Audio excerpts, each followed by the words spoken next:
number 2 is where the draft began, and that's where it really began. And I'm going to be nice, but like some of the reporting when they cut to the insiders, and I'm not going to say which ones, it's a little too breathless. It's a little too the missiles are in the air urgency. Like, come on. Let's just chill a little bit about this stuff. But it was lean forward. Oh shit. The Jaguars moved up to number 2. And I caught wind of that just before the draft. I don't know if you were checking PFT. Yeah, no. About 45 minutes before I had known, too. The Browns were talking to the Jaguars. Right. I had some people, too, and I told some of the people at the draft party, I was like, this Cleveland-Jacksonville thing is real. Like, something's going to go down here. Like, this isn't just like somebody's thinking or there was a call. Like, it sounded like, from what I had heard from a few people, that, yeah, something was happening. And, of course, what you gleaned off of that was, wait, to move up like that, it's got to be Travis Hunter. Yeah, I mean, him or Abdul Carter are the only guys in this draft worth that kind of draft capital or that kind of move to get that type of player. And obviously Jackson fell in love with what they saw in Travis Hunter, and they made a big-time move last night, big splash move to start off the night the right way for us. So Cleveland gets the 5th overall pick, the 36th overall pick, 126th overall pick, that's a 4th rounder, and a 1st rounder next year. Woo. Jaguars got the 2nd overall pick. Obviously, they got Travis Hunter and 2 other picks this year. That's that whole grains of sand balancing out the scales. Hunter is awesome. There was a video of him with the Savannah Bananas a couple of weeks ago doing a backflip. He jumped up on the stage last night before the draft and was dancing with the band that was playing. He has an effervescence to him.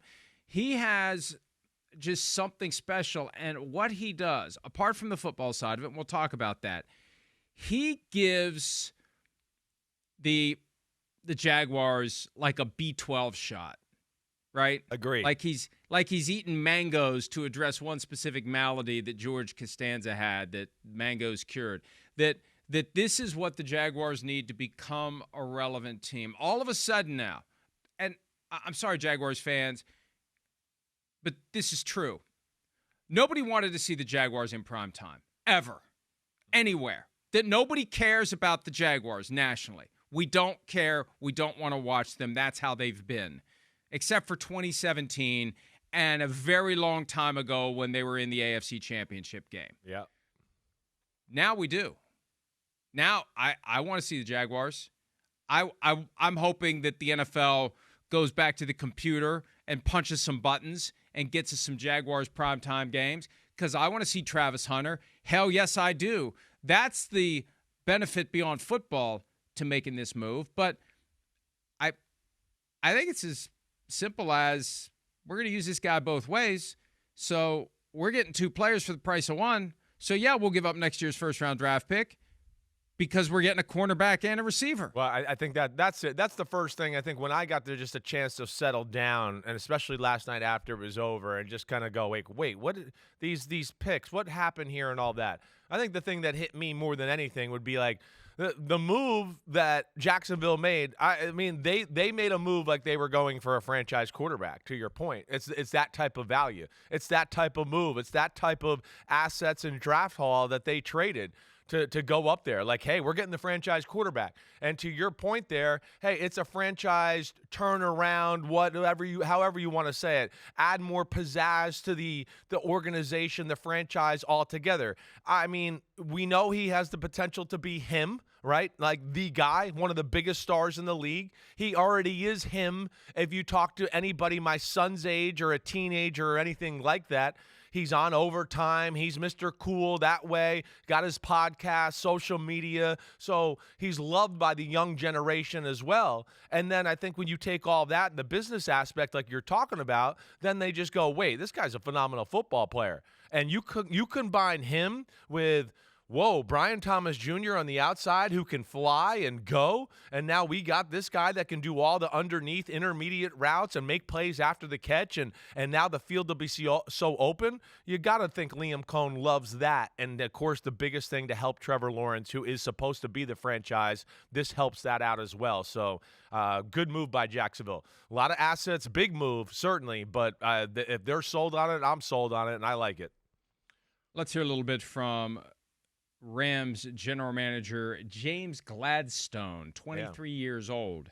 James Gladstone. You're funny. General manager. Here he is talking about moving up to number 2 from number 5. I probably got some familiarity with the them picks sort of process. So for our fans, I'll tell you, don't be scared. This is something I'm uniquely positioned to navigate, and we ended up bringing Travis Hunter to Jacksonville, and with that, he is somebody who is deserving of a first-round draft pick as a wide receiver, and he is worthy of a first-round draft pick as a corner. Certainly look forward to each of those elements showing themselves over the next few years while he's under his rookie contract. But, yeah, we're excited about just getting him in the boat, so to speak.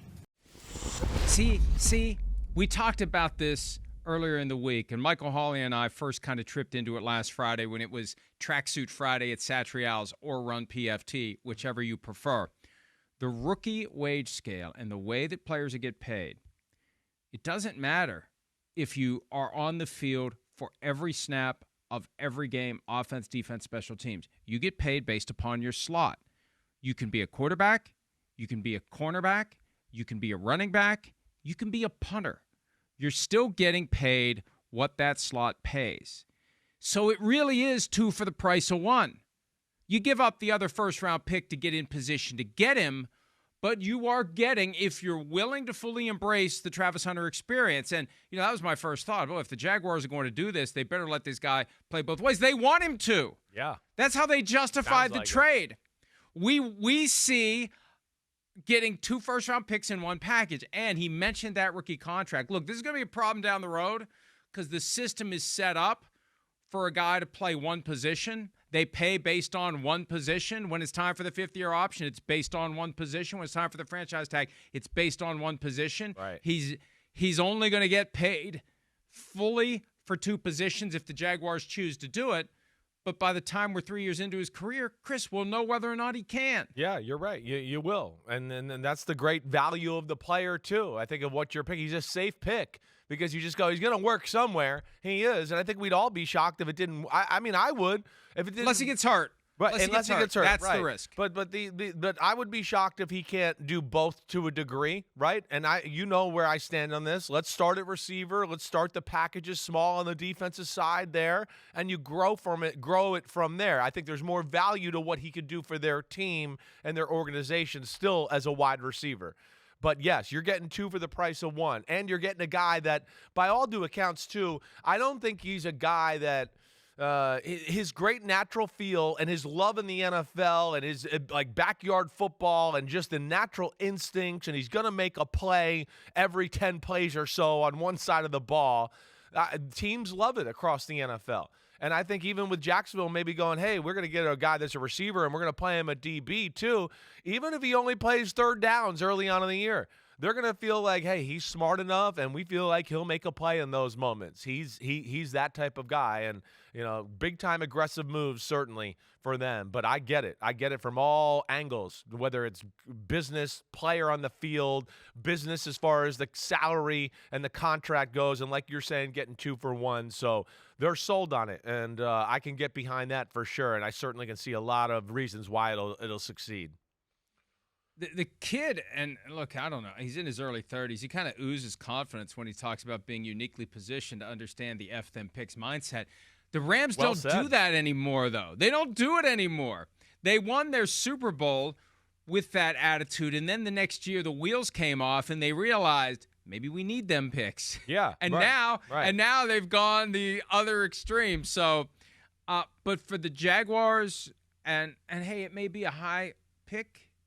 that they've surrendered for next year. They may have positioned the Browns to do a lot of damage to the draft board in 2026, but this is the guy that the Jaguars wanted. And yet again, it proves the value of tanking. Yeah, I hear you there. Because the Jaguars would still have their 2026 first-round pick if they had just earned the number 2 spot, earned it by being just a little more crappy than the Browns were last year. Right. They wouldn't have had to give up all that stuff. Hi, it's Mike Florio. Thanks for watching PFT on YouTube. Hit subscribe for the latest news and analysis from Pro Football Talk.